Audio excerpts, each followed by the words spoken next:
Buenas tardes, bienvenidos a esta última conferencia del Congreso.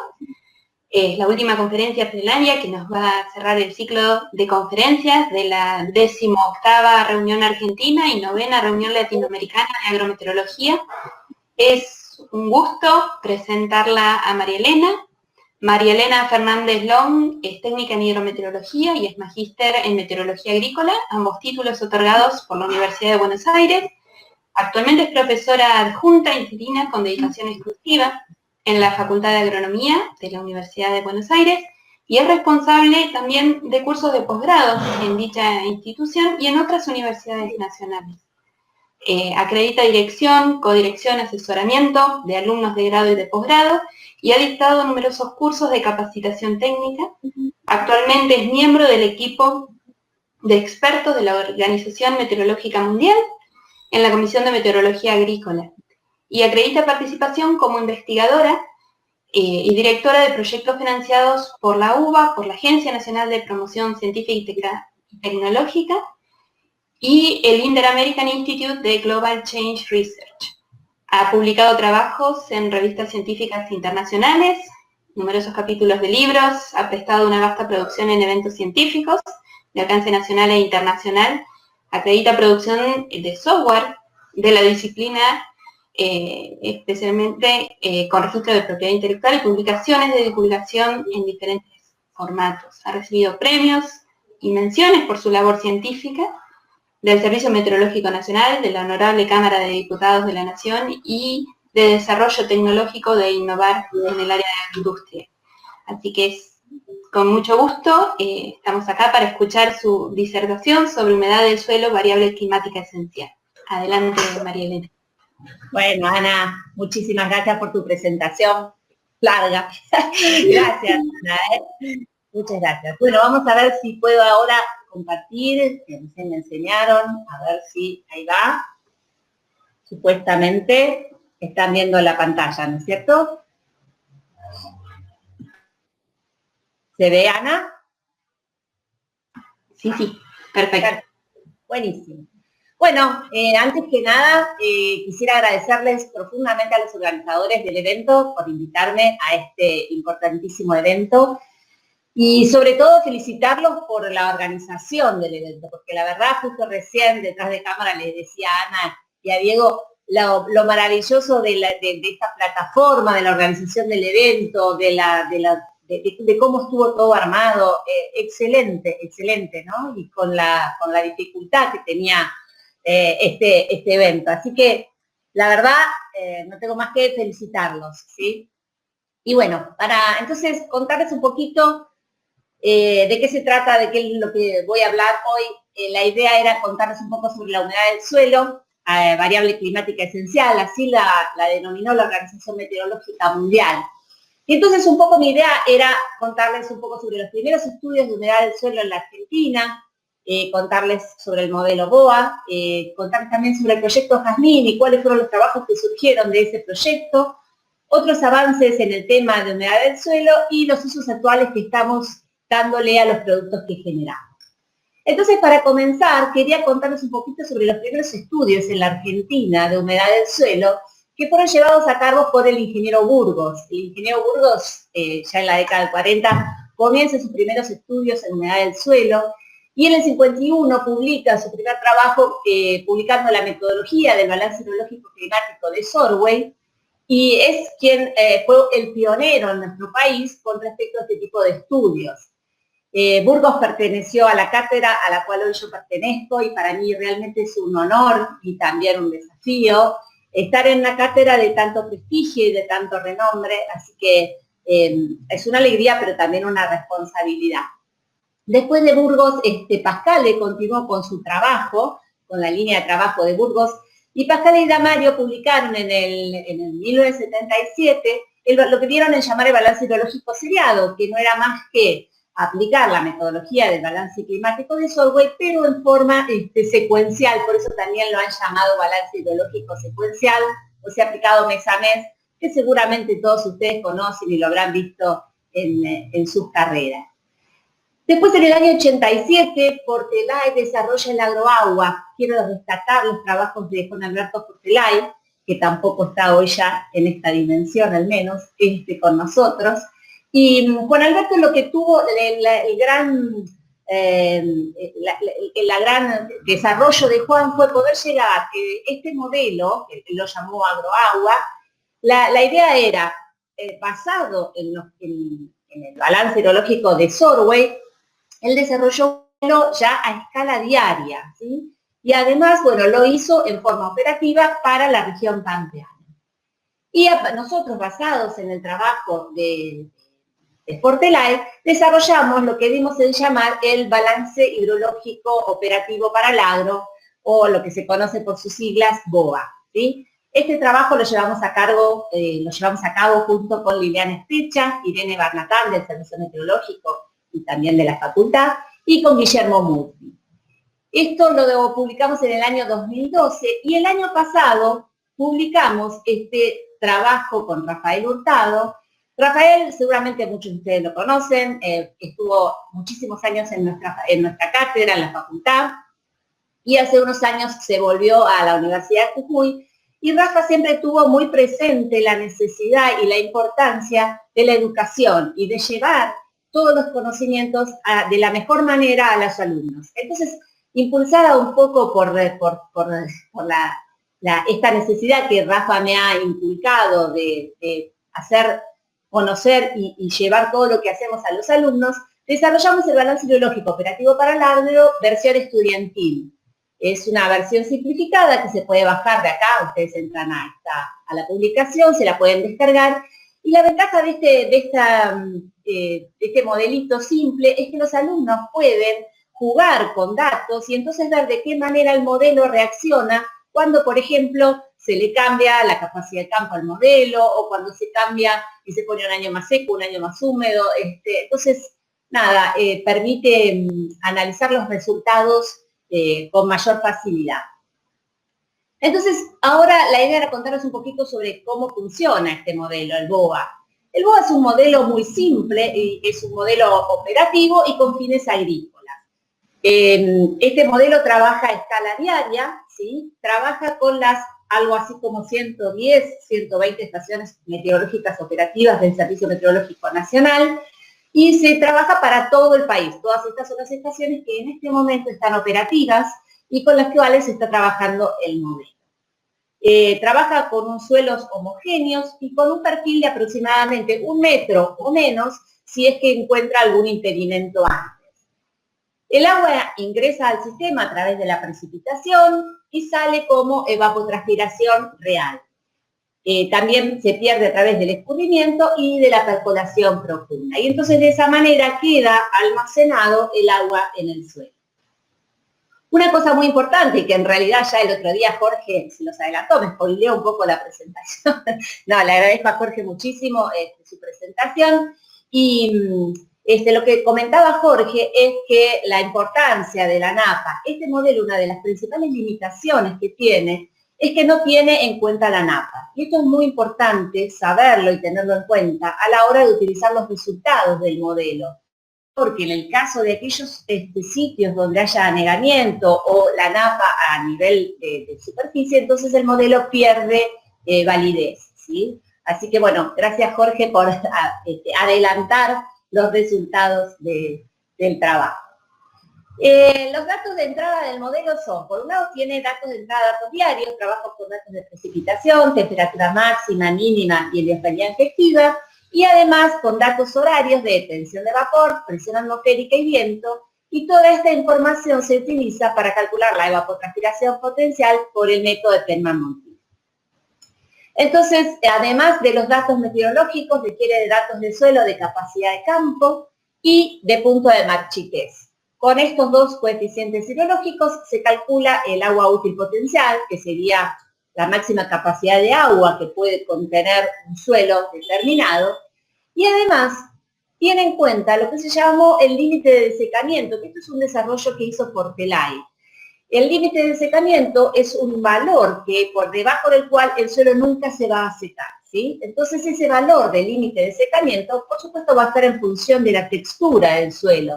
Por ejemplo, en este gráfico vemos cómo es el almacenaje de un suelo arcilloso, que tiene un límite de secamiento mucho más grande, que un suelo arenoso, donde el límite de secamiento es muy pequeño. Entonces, con todos estos resultados, una vez que corrimos el modelo, lo que comenzamos a hacer es publicar todos los resultados del modelo en la página que tenemos en el Centro de Información Agroclimática de la Facultad de Agronomía de la Universidad de Buenos Aires. Acá les dejo el link por si a alguno les interesa. Y si entran ahí, tienen publicado desde el 2013, todos los meses, los resultados del balance.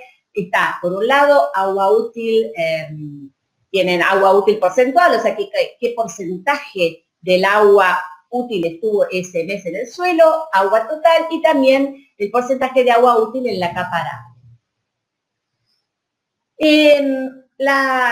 Los trabajos que estábamos llevando a cabo ya en ese momento, junto con el Servicio Meteorológico y con el INTA, nos permitió firmar convenios con estas dos instituciones, y fue realmente estos convenios que eran de colaboración mutua y que todavía hoy continuamos vigentes en la actualidad, nos han permitido, por un lado, mejorar muchísimo nuestros productos, tener acceso a la información que estos institutos generan y estar en contacto, interacción con los investigadores de estos institutos. Y la ventaja también es que además ellos en este momento están publicando la información del modelo. Sobre todo el Servicio Meteorológico Nacional, si ustedes ingresan en este link, van a poder ver los resultados del modelo GOA, pero ya en forma diaria. Porque como yo les decía, el modelo funciona a escala diaria. Pero en la página de la facultad, por una cuestión de espacio, de que no tenemos tanto soporte técnico, no podemos publicar el mapa todos los días. Sin embargo, el Servicio Meteorológico también calcula, corre el modelo, que está a cargo de Eugenia Bontempi. Eugenia corre el modelo todos los días y se publican los resultados todos los lunes, se actualiza la página y uno puede ver cómo fue la evolución de los mapas día a día. Esto está a partir de, no me acuerdo de qué año fue cuando se firmó el convenio, pero ya desde hace unos años hacia atrás. Entonces acá, por ejemplo, les muestro cómo son los resultados que está publicando hoy el Servicio Meteorológico Nacional, en ese sitio que les mostraba antes. Entonces acá tienen el agua útil porcentual para el 7 de mayo, agarré un mapa al azar, ¿sí? Y el agua útil en la capa arable para ese mismo día, ¿sí? O sea, si ustedes entran pueden ver los datos actuales. Entonces, además, Eugenia lo que está haciendo ahora, allá hace un tiempo, empezó a hacer este tipo de gráficos que son muy útiles para cada sitio, o sea, para cada estación meteorológica, para estos 120 estaciones meteorológicas que tiene el Servicio Meteorológico, realiza estos gráficos del modelo, donde lo que se puede ver es en la línea azul cómo es el contenido de agua en el suelo en el último año, ¿sí? O sea, la línea azul lo que nos muestra es el agua en el suelo en el último año. Y en líneas punteadas lo que se observa son los percentiles del 20, 50 y 80, de manera tal de poder saber si los valores que tenemos están dentro de lo que sería la normalidad. Por ejemplo, en Mar del Plata, esto es del 27 de... O sea, esto lo saqué, esto sí es actual, ¿sí? Del 25, esto está desde el 27 de noviembre del año pasado al 25 de noviembre de este año. ¿Sí? Entonces lo que podemos ver es que Mar del Plata en este momento está en condiciones que estarían dentro de lo que sería la normalidad con respecto al agua en el suelo. Sin embargo, si vemos lo que está pasando en la actualidad en Pilar, Córdoba, con esta sequía tan intensa que está atravesando la provincia de Córdoba, podemos ver cómo ya desde marzo se entraba en valores muy por debajo del percentil 20, y en la actualidad los valores están muy, muy por debajo del percentil, llegando a valores récord.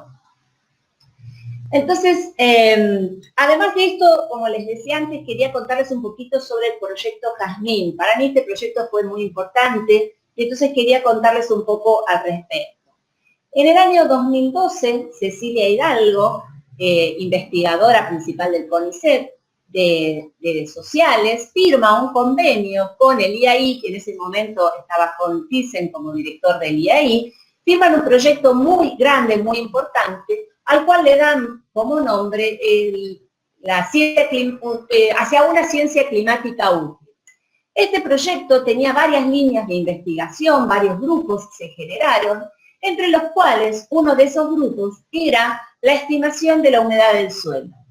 Este grupo fue liderado por Hugo Bernerí de la Universidad de Maryland, y la idea de Hugo y de la gente que participaba en este equipo de investigación era reunir a los distintos investigadores del sur de Sudamérica que trabajaban en ese momento en humedad del suelo y ver qué productos teníamos, qué era lo que estábamos haciendo, qué era lo que se estaba generando y hacer comparaciones. Entonces, este proyecto se llevó a cabo durante varios años, se hicieron varios workshops. Acá, bueno, les muestro uno de los workshops que se hizo en el Centro Espacial Teófilo Tabanera, donde pudimos ver en vivo y en directo la creación del SAUCOM. En ese momento estaba todavía realizándose, así que tuvimos la gran suerte de verlo en vivo y en directo al satélite, antes de que sea lanzado.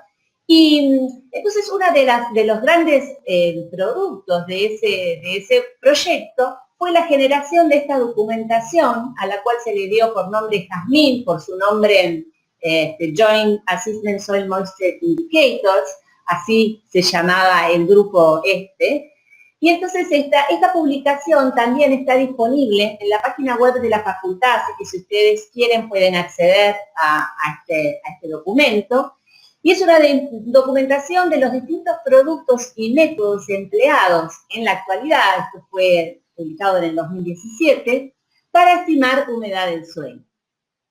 Otro de los grandes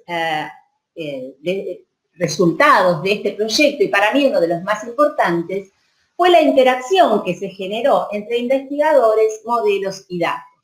Estos workshops nos permitieron estar interactuando permanentemente con investigadores de otras partes, no solo de la Argentina, sino también de Uruguay, Brasil, Paraguay, Chile, también había gente de Estados Unidos, y entonces comparar las cosas que se estaban haciendo en ese momento. Fue así que cuando ya estaba terminando el proyecto, se acerca a Pablo Spennemann. Pablo es doctor en meteorología, en ese momento trabajaba en el CIMA, en el Centro de Investigación del Mar y la Atmósfera, es investigador del CONICET y hoy actualmente está en el Servicio Meteorológico Nacional. En ese momento Pablo se acerca y me dice, mirá, Amele, me gustaría, él había trabajado en su tesis doctoral con los datos del modelo GILDAS-NOAA, y le dice, mira, me gustaría comparar esos datos de que él tenía, que había generado para su doctorado, con los resultados del BOA. La verdad les cuento que para mí primero, por un lado fue una gran alegría, pero por otro lado también fue un enorme desafío, porque yo sentía que, mi modelo, sabemos que es un modelo simple y muy sencillo, compararlo con un modelo tan sofisticado, era como, mi sensación era comparar un Fiat 600 con una Ferrari. Pero bueno, allá fuimos con nuestro Fiat 600. No conforme con esto, Pablo invitó también a Carmelo Camalieri y Gustavo Naumann del Joint Research Center a que se sumen a este trabajo y así hacerlo más completo y comparar no solamente los datos de GILDAS-NOAA, sino también otros modelos como el ERA-Entering o el modelo que están usando en el Joint Research Center, que es el modelo NISFLAT. Y también Carmelo tuvo la idea de además comparar estimaciones satelitales. Así que, bueno, cada vez mi pánico era mayor. Pero bueno, ahí seguimos, adelante. Entonces, la idea de este trabajo fue comparar, por un lado, GILDAS-NOAA, la versión más nueva de GILDAS-NOAA, la 2.1, NISFLAT, que es este modelo que les comento que tienen actualmente en uso la Unión Europea, el ERA-Entering, el BOA, y las estimaciones satelitales de humedad del suelo de la Agencia Espacial Europea. Todo esto pudimos hacerlo gracias al desarrollo que hizo la CONAE y a la red que les contaba el otro día Homero, en el cual realmente todos nos sentimos tan agradecidos, ¿no?, al proyecto que hizo la CONAE y a esta red de sensores de humedad del suelo que generó. Entonces ellos, gentilmente la CONAE nos brindó la información de los sensores que tenían de humedad del suelo en todos estos sitios, ¿sí? Acá les muestro los sitios que utilizamos para comparar. Y, por ejemplo, en Montevideo, ¿sí? Que es este punto de acá, en Montevideo teníamos 43 sensores desde junio del 2012 a diciembre del 2017. Esto es porque este sitio, Montevideo, era usado o es usado en la actualidad para calibrar el Saucony. Entonces teníamos todos estos sensores en Montevideo y además un sensor en cada uno de los otros sitios, y en Venado Tuerto, Paraná y Anguil, además del sensor a 0,5 centímetros del suelo, teníamos un sensor a 50 centímetros. Entonces esto nos permitía calcular la humedad del suelo, no solo, o sea, comparar la humedad del suelo no solo superficial, sino también en profundidad. Entonces acá les muestro algunos de los resultados. En esta tabla, que entiendo que no se ve nada, pero les cuento un poquito de qué se trata. En esta tabla lo que están son los distintos parámetros de error que calculamos para cada uno de los modelos, para GOA, GILDAS NOAA, ERA Interim y para los datos satelitales de la Agencia Espacial Europea. En este caso lo que se está comparando son los resultados del sensor que está a 0,5 centímetros de la CONAE contra los distintos modelos, también las estimaciones en superficie. Fíjense que acá no está el modelo LISFLAT porque no teníamos acceso a, digamos, no tenían calculado la humedad del suelo superficial, ese modelo. Por eso aparece solamente lo satelital y estos tres modelos. Eso teníamos para todos los sitios, y entonces en la última línea lo que se ve en esta tabla es el promedio de todos los sitios para cada uno de los modelos. Además de varios, entonces, como les decía, estimadores de error, se calcularon las correlaciones. Entonces, el promedio de la correlación entre todos los sitios que calculamos y el modelo BOA nos dio 0,74, un valor más que aceptable. GILDAS NOAA arrojó una correlación promedio de 0,58 con los datos observados, ERA Interim 0,65 de correlación con los datos observados, y la humedad del suelo de la Agencia Espacial Europea 0,64. Entonces, como ven, todos los modelos en general respondieron muy bien o con un buen grado de acierto a lo que es la dinámica de la humedad del suelo, destacándose el BOA. Esto mismo se hizo con los datos en profundidad. Fíjense que acá aparecen menos estaciones porque no teníamos sensores a profundidad en todos los sitios. Y en lugar de los datos satelitales aparece el modelo LISFLAT, el de los europeos. Entonces otra vez aparece la tabla, tiene la misma estructura, los distintos estimadores de error, más la correlación y el promedio para todos los modelos. BOA nos da 0,69, algo menor que lo que nos da en superficie. Siempre estimar en profundidad es más complejo. GILDAS pierde muchísima capacidad de registrar lo que está pasando con la humedad en profundidad. El ERA Interim dio valores bastante aceptables de 0,59 de correlación y LISFLAT 0,38. Además de esto, en este trabajo se analizaron varias cosas más, pero quería comentarles, por ejemplo, otro tipo de análisis que hicimos, que fue, para los datos observados, hacer tablas de contingencia. Por ejemplo, esto es para una localidad, ahora me acuerdo, acá dice, para Venado Tuerto, dividimos la serie en los 3/3, ¿sí? Los valores más bajos, los valores que están en el medio y los mayores valores, y vimos cómo el BOA podía captar de alguna manera, ¿sí? Podía captar en qué tercil se encontraba el agua en el suelo. Entonces esto sería lo ideal cuando el agua en el suelo está por debajo de lo normal y el modelo lo detecta, y esto sería el caso, el peor caso, ¿no? El peor escenario, que es cuando el modelo pronostica o estima, mejor dicho, humedades del suelo que van a estar por encima y sin embargo estaba por debajo. Esto se hizo para todos los sitios, para todos los modelos. Y entonces en este gráfico les muestro, por ejemplo, los aciertos de eventos secos. Esto es, en azul está para el BOA, en negro para GILDAS NOAA, LISFLAT en naranja y ERA Interim en verde. Esto es qué cantidad, qué porcentaje de aciertos había en Venado Tuerto, en Anguil y en Paraná. como pueden ver, el BOA tiene, en los 3 sitios, registró una mejor capacidad de detectar los eventos secos. De la misma manera hicimos esto para los eventos húmedos y otra vez el BOA responde muy bien, algo menor a lo que son los eventos secos, pero sin embargo capta también los eventos húmedos. De la misma manera analizamos el error en eventos secos, o sea, acá lo que estoy mirando son esas 2 cajas que antes nos mostraba naranjas, cuando el modelo está diciendo que el agua del suelo está por ejemplo, en húmedo y sin embargo está seco. Entonces, estos son los resultados. Fíjense que también otra vez el BOA está consiguiendo los mejores resultados porque es el que tiene los errores más bajos. Y los errores húmedos también, acá en los errores húmedos, GILDAS NOAA genera errores mucho más importantes.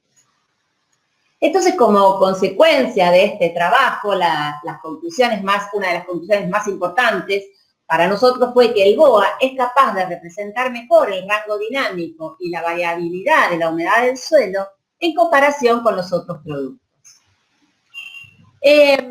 Además de esto, quería contarles algunos otros avances que estamos haciendo en humedad del suelo. Y para eso, una de las cosas que yo siempre, necesidad que tenía, era de alguna manera poder caracterizar la variabilidad intraanual de la humedad del suelo y ver si era posible en la Argentina generar zonas donde el comportamiento de la marcha anual de la humedad del suelo era similar. O sea, mi idea era ver si podíamos encontrar algo así como uno sabe que el noroeste argentino tiene precipitaciones, lo que llamamos de tipo monzónico, o en la llanura pampeana isohidro, y entonces encontrar algo similar, pero con humedad del suelo. Entonces el objetivo de este trabajo fue caracterizar la marcha anual de la humedad del suelo en la Argentina y además desarrollar una metodología que permita describir y caracterizar el ciclo anual de la humedad del suelo en grupos homogéneos. Este trabajo fue recientemente publicado en International Journal of Climatology y lo llevamos a cabo junto con Mercedes Peretti, que trabaja en la cátedra con nosotros, Danilo Carnelos, Tomás de la Chiesa y Liliana Estecha. Entonces, en este trabajo se estimó la humedad del suelo en 122 sitios de la Argentina a partir del modelo BOA. Para la generación de estos grupos homogéneos se calcularon 4 índices independientes.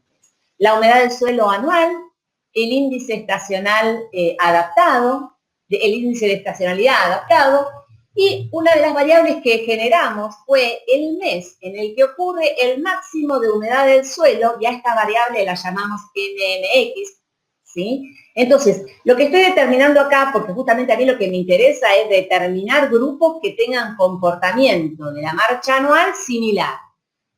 Entonces yo lo que quería ver era, ¿en qué mes ocurre el máximo de humedad del suelo en cada uno de los sitios?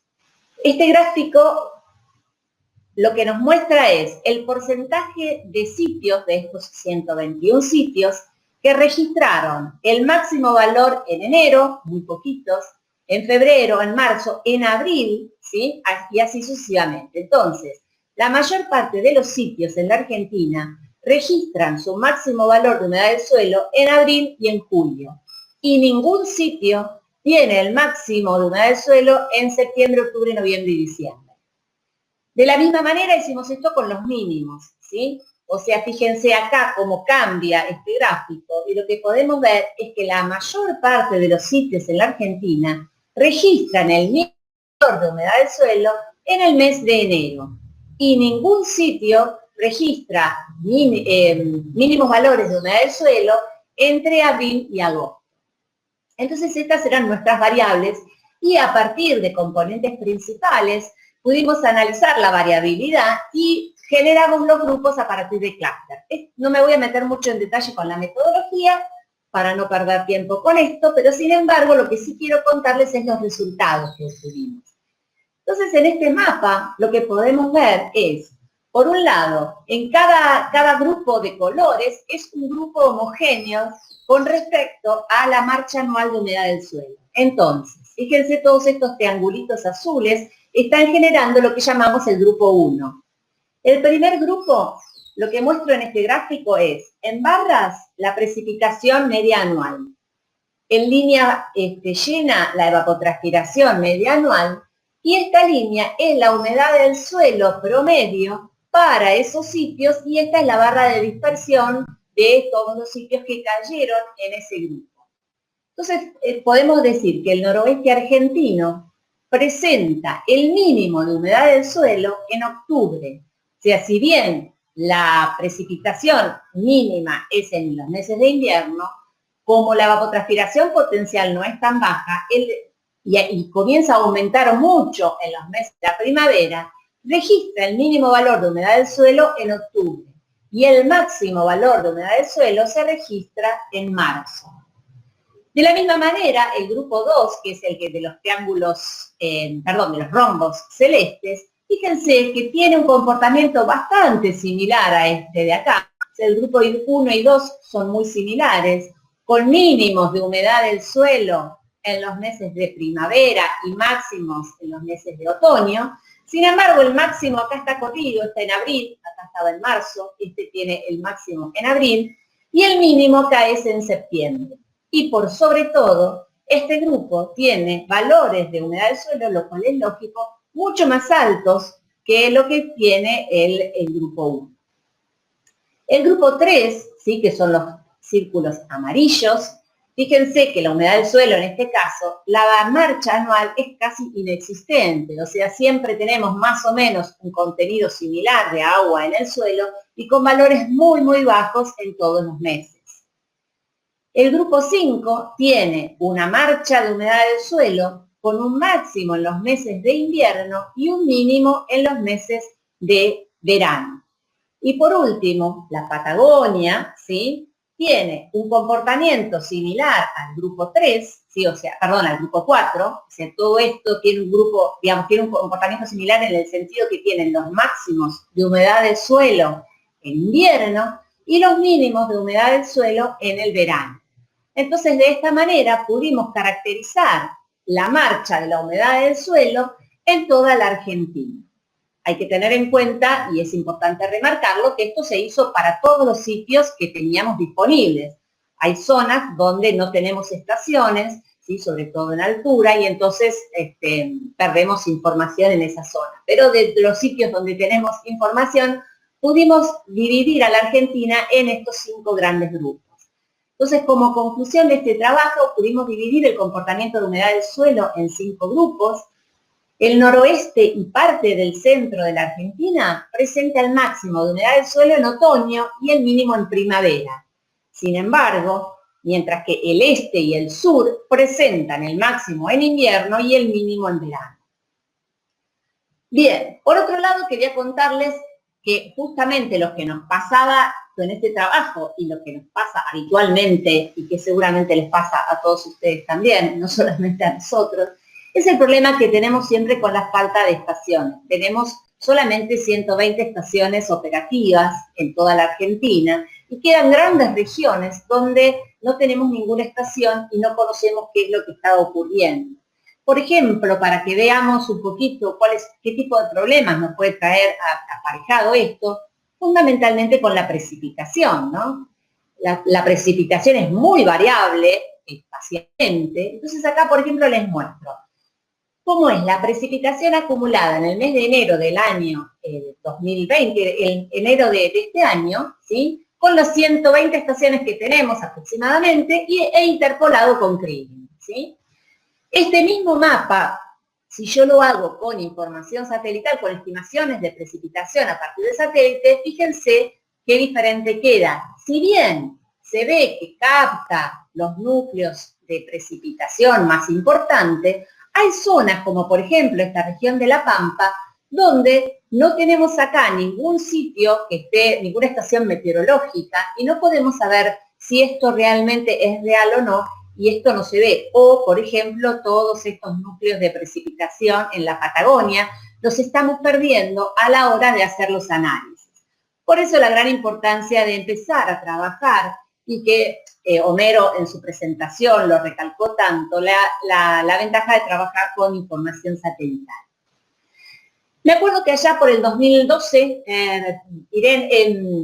Janina García Escabar, que trabaja en el Servicio Meteorológico y en ese momento trabajaba en la cátedra, me comenta que María Paula Jaurichan, del Servicio Meteorológico, estaba analizando distintos productos de estimaciones de precipitación por satélite.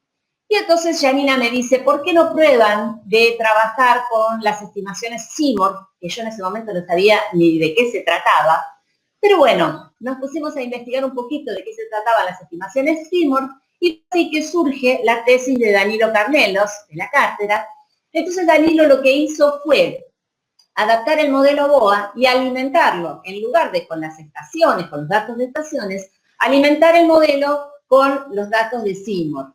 Y de alguna manera comparó la ventaja con datos de rendimientos de la región pampeana y obtuvo muy buenos resultados. Sin embargo, algunos años después, María Paula Jaurichan me dice, pero Bele, me dice, ¿no ha probado con otras estimaciones? Fíjate que está el TRIM, que tiene estos productos, el 3D42, tendrían que probar. Bueno, así que me dice, ¿por qué no prueban también con TRIM? Entonces de ahí es que surge la tesis de Sergio Viano, y Sergio lo que hizo entonces fue ahora alimentar el BOA, en lugar de con Seymour, con TRIM, y hacer un trabajo similar al que había hecho Danilo, y también comprobar que, si bien obtuvo muy buenos resultados, había sitios donde se perdía la mejora. Y de la misma manera, unos años después, María Paula me dice de probar con Emerge. Entonces, aquí estamos, en realidad ahora, esto es bastante reciente, empezamos a probar de alimentar el modelo BOA con los datos de Emerge. Y acá aprovecho para agradecer a Gonzalo Díaz del Servicio Meteorológico Nacional, quien me ha ayudado muchísimo con este trabajo, para procesar toda la información de los datos de Emerge. Y de esta manera, entonces, ahora estamos generando este producto al cual hemos llamado BOA Emerge, que no es más que el mismo modelo BOA, pero en este caso alimentado con datos satelitales. Hace muy poquito, este año, las chicas del Servicio Meteorológico, Eugenia Bontempi y María Sol Rossi, me dicen por qué no probábamos con CHIRPS.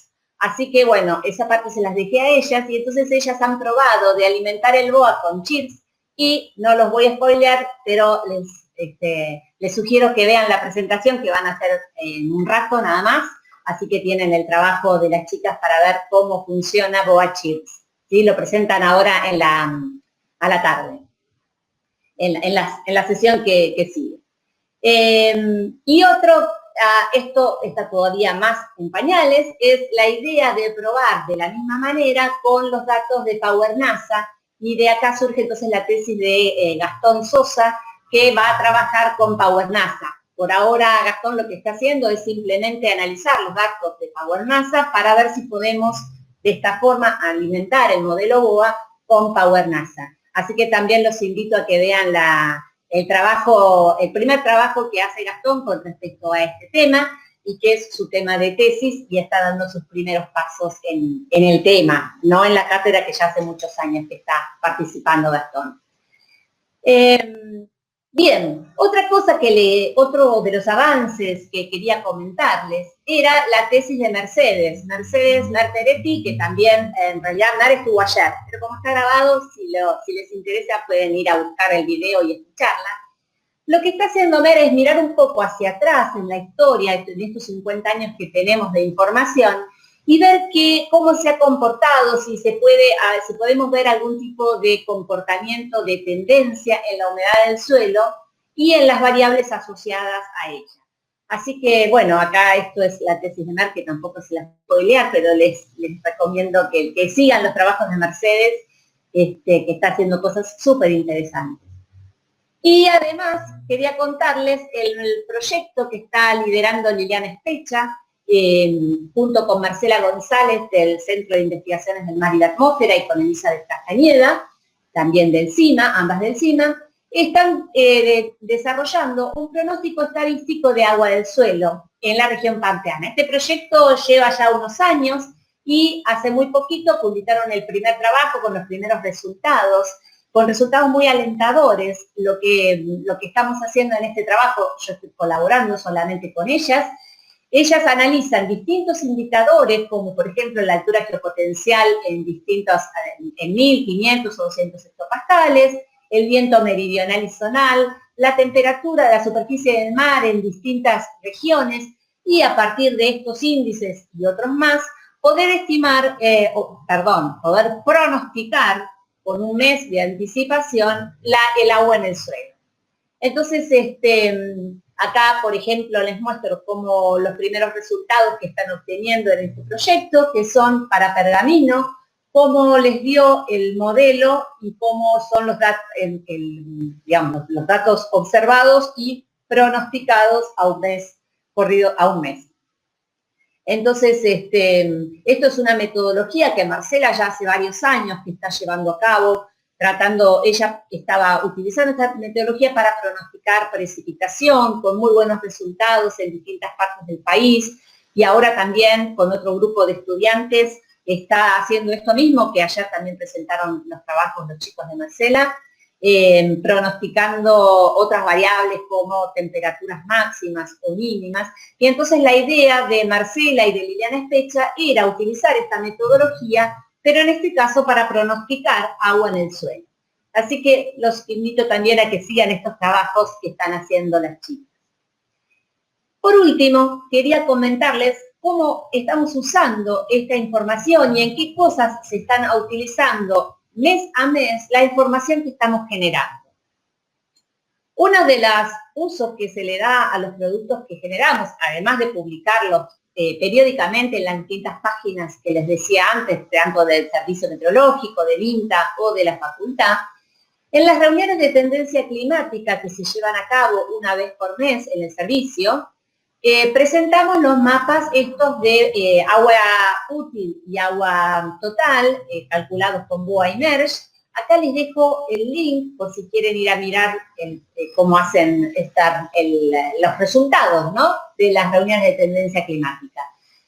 Entonces presentamos esta información, además del mapa de agua en el suelo calculado con datos observados, y en base a un montón de información, los investigadores del Servicio Meteorológico, junto con investigadores de otras instituciones, llegan a lo que se llama el pronóstico por consenso para el próximo trimestre. Entonces acá les muestro cuál es el resultado. Este es el último resultado. Ahora, justo hoy a la mañana, se tuvo la reunión para pronosticar los 3 meses que siguen, ¿sí? Este es el anterior. O sea que esto supuestamente ya a partir del lunes seguramente van a poder entrar a este link y ver cuál es el pronóstico que se realizó para el próximo trimestre. Entonces, esto es uno de los lugares donde estamos llevando nuestros productos y que se están analizando para, por ejemplo, hacer este tipo de productos. Además, está lo que se llama la Mesa Nacional de Monitoreo de Sequía, liderada, que la lleva a cabo el Ministerio de Agricultura, Ganadería y Pesca, y en la cual participan distintas instituciones como el INTA, el Servicio Meteorológico, CONAE, nosotros desde la Cátedra de Climatología de PAUBA, el Instituto Nacional del Agua y la Red GIPSIT, y entonces cada una de las instituciones aporta distinto tipo de información. Por ejemplo, el Servicio Meteorológico lleva datos de precipitaciones, de índices como el SPI, calculado con datos de estaciones, el SPI calculado con CHIRPS o con otro tipo de bases de datos. La oficina de la hora del ministerio lleva sus mapas de reserva hídrica para los distintos cultivos.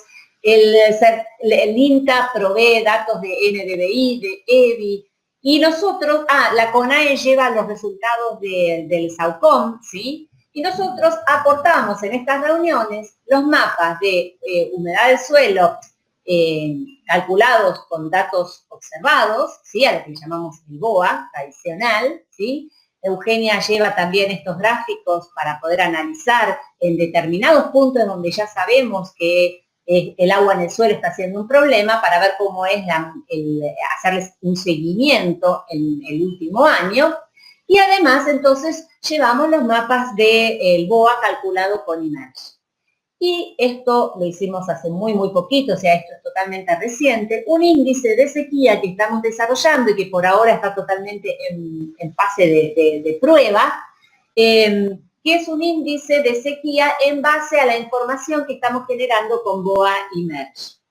Entonces, acá quiero remarcar la importancia de generar que la información satelital en ningún caso puede reemplazar la información que nos da los datos de superficie, ¿sí? Siempre esto es complementario. Y esto, María Estrada, de la Secretaría del Ministerio de Agricultura, Ganadería y Pesca, quien lidera la Mesa Nacional de Monitoreo de Sequía, lo tiene muy claro, así como todos los investigadores que participamos de la Mesa Nacional de Monitoreo de Sequía, donde sabemos que es fundamental tener en cuenta no solamente los datos de satélite, la información generada por satélite, sino también la información generada en superficie, que nunca va a ser suplantada por la información satelital, sí complementaria. Entonces, estos son los informes que se generan y les cuento que a partir de hace muy poco, esto es de libre acceso, ustedes pueden entrar a las distintas páginas de las instituciones y se publica este informe de sequía mes a mes. Y ya voy terminando, quería contarles uno de los usos del BOA que estamos usando, que estamos largando ahora hace muy poco, que es el cronosoja. El cronosoja es un modelo de predicción de fenología de la soja que desarrolló Daniel Miralle junto con Alan Severini, Santiago Álvarez Prado y Aníbal Crespo de la Facultad de Agronomía. La idea de este modelo es predecir la fenología de la soja.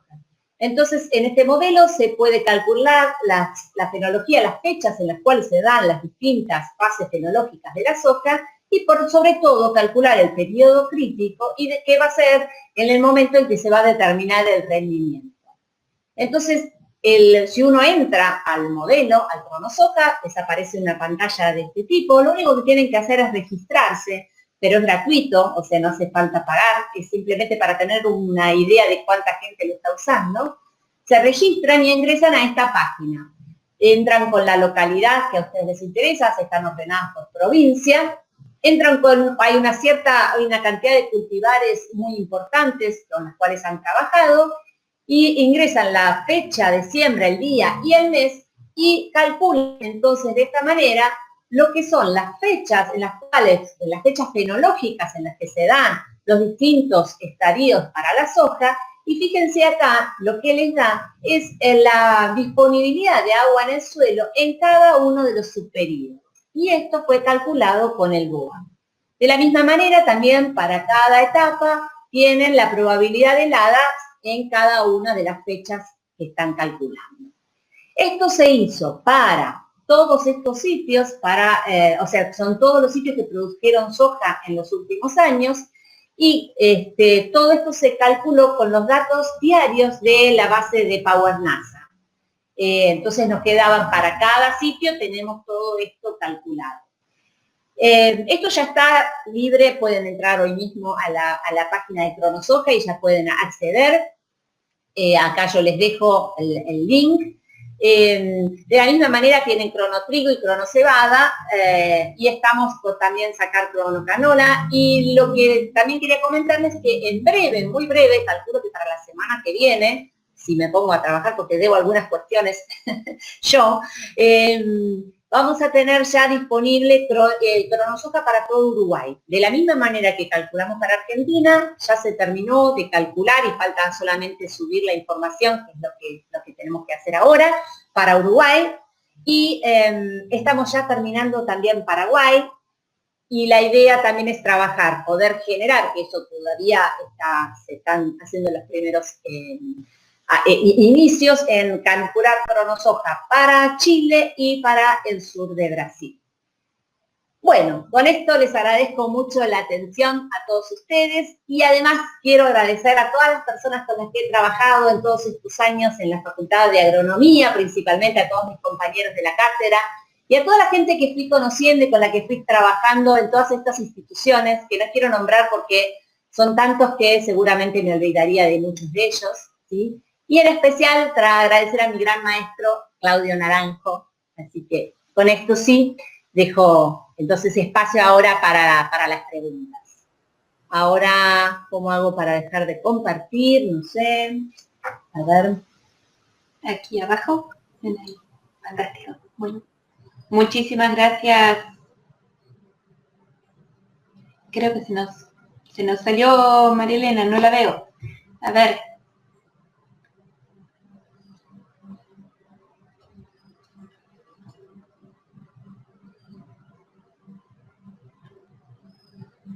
Hola. Ahora sí. Ahora sí. Bueno, en vez de dejar de compartir, la verdad que ha sido una presentación muy, muy interesante y ya están empezando a aparecer muchísimas preguntas en el chat, así que vamos a arrancar.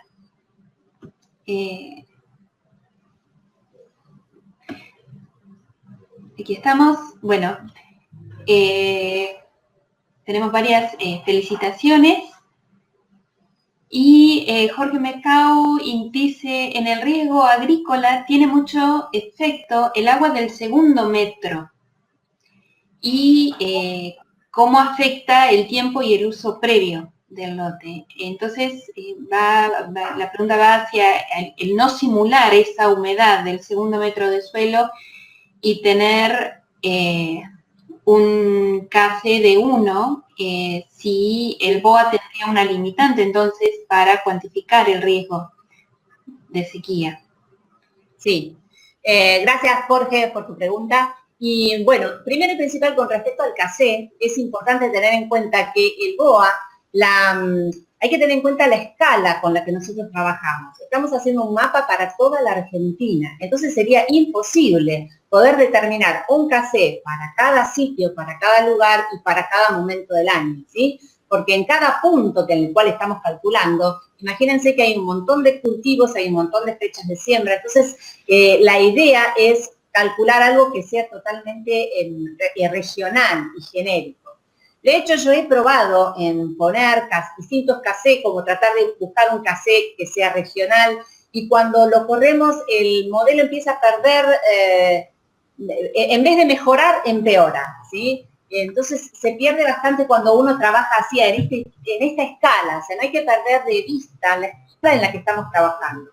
Por supuesto, si uno trabaja a una escala de parcela, o digamos, de un lote, claramente es fundamental tener en cuenta el KC. Ahora, cuando trabajamos en este tipo de escalas, no.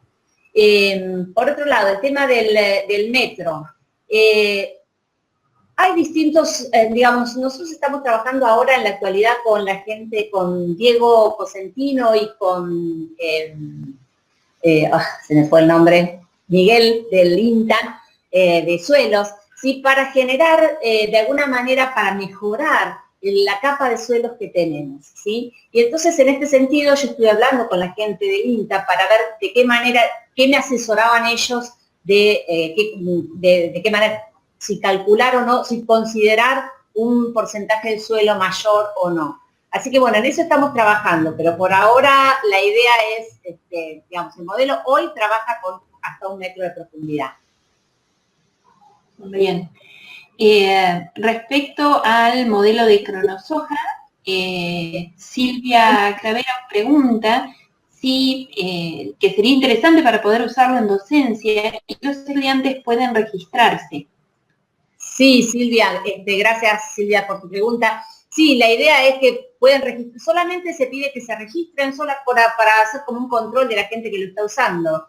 De hecho, nosotros en la cátedra lo estamos usando al crono, en este momento estamos usando el crono trigo, que fue el primer crono que salió, para la docencia. Y es muy útil, la verdad que está buenísimo, porque ellos pueden ir jugando, entrando distintas fechas de siembra y ver cómo se les modifica la fenología del cultivo. Entonces esto realmente es un poco la idea esta que siempre tuvo Rafael, ¿no? De poder generar software y cosas para los alumnos que sean interesantes o amigables y que sean divertidas y que nos permitan en muy poco tiempo poder analizar resultados bien diferentes. Entonces que esto permite de alguna manera comprender de qué manera o el cambio en la fecha de siembra va a modificar la fenología de un cultivo.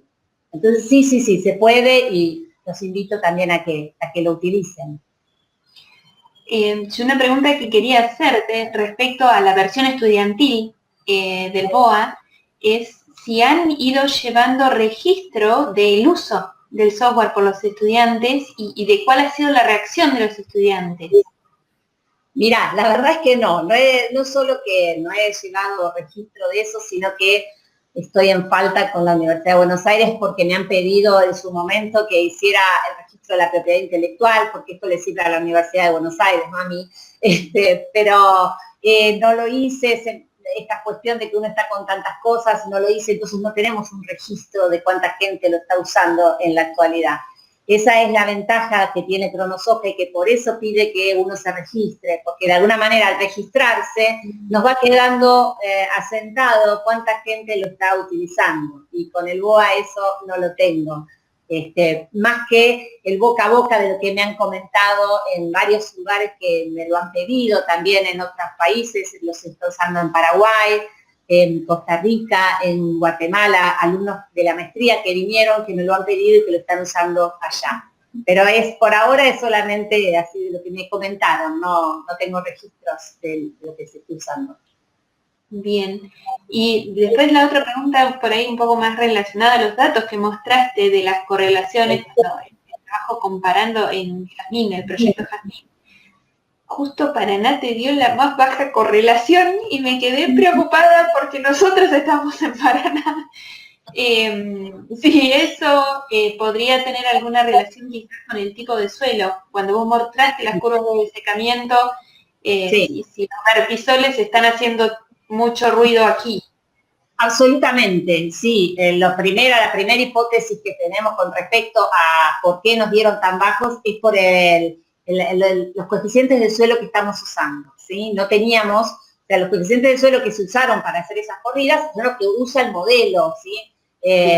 Y sin embargo, yo estoy segura que si yo puedo acceder a los coeficientes reales de ese sitio, va a mejorar muchísimo, pero bueno, habría que hacerlo, ¿no? No lo hice, pero sí, nuestra primera hipótesis fue el de los suelos. Por un lado, la hipótesis con respecto a por qué nos dio tan bajo en Paraná, pero por otro lado, lo que sí hicimos, y esto sí lo comprobamos, era por qué Gildas Noa estaba dando tan mal. Nos sorprendió mucho que nos diera tan mal Gildas en varios sitios. Y ahí lo que vimos, lo que analizamos, Pablo pudo sacar, porque no es tan fácil entrar al modelo y empezar a analizar dónde está ese espacio.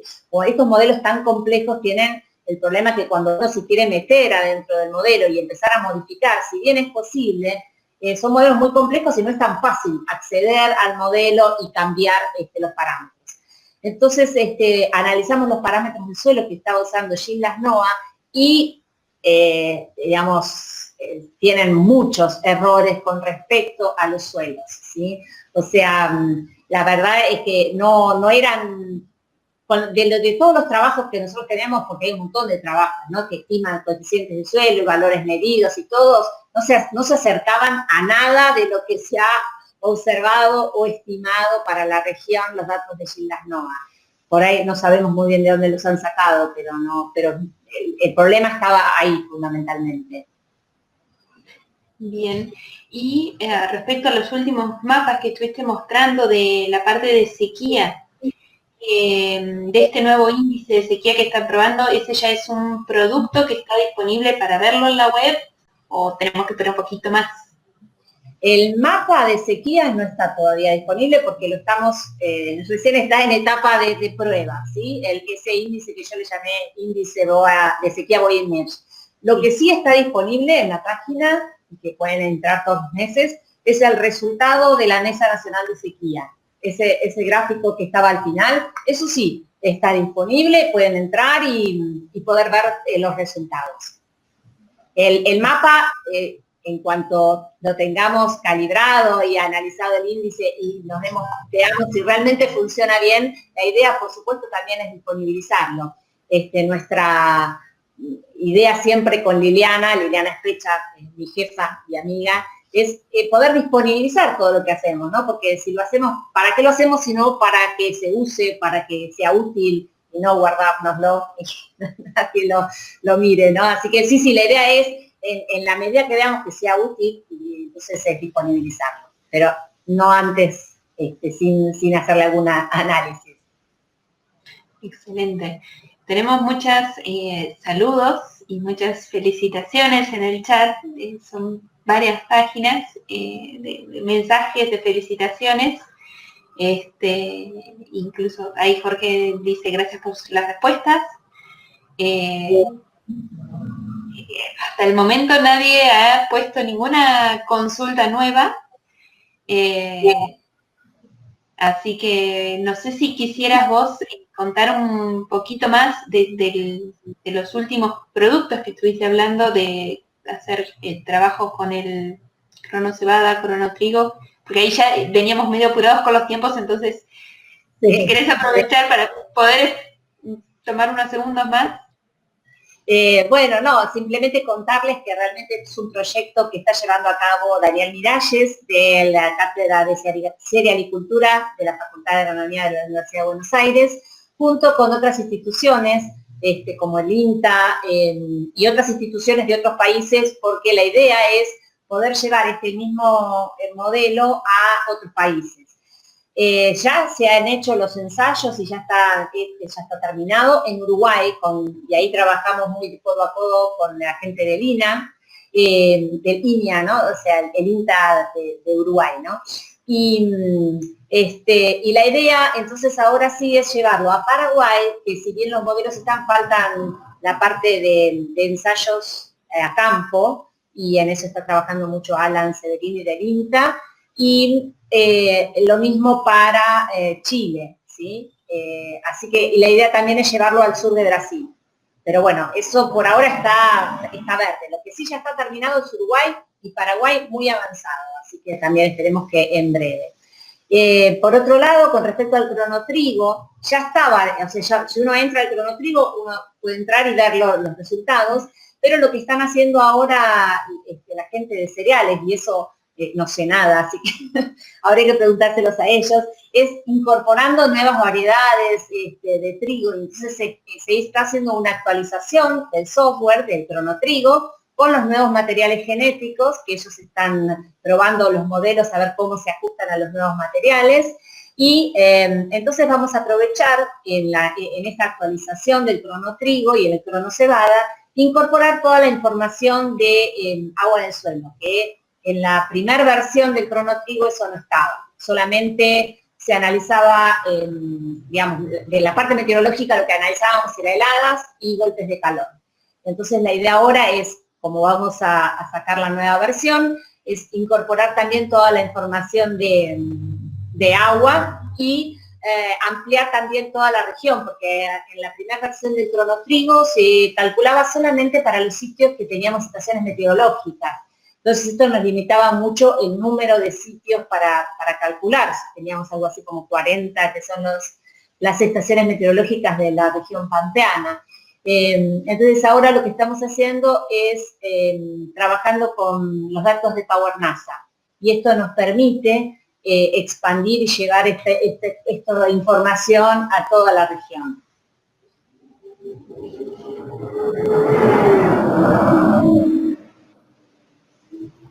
Bien.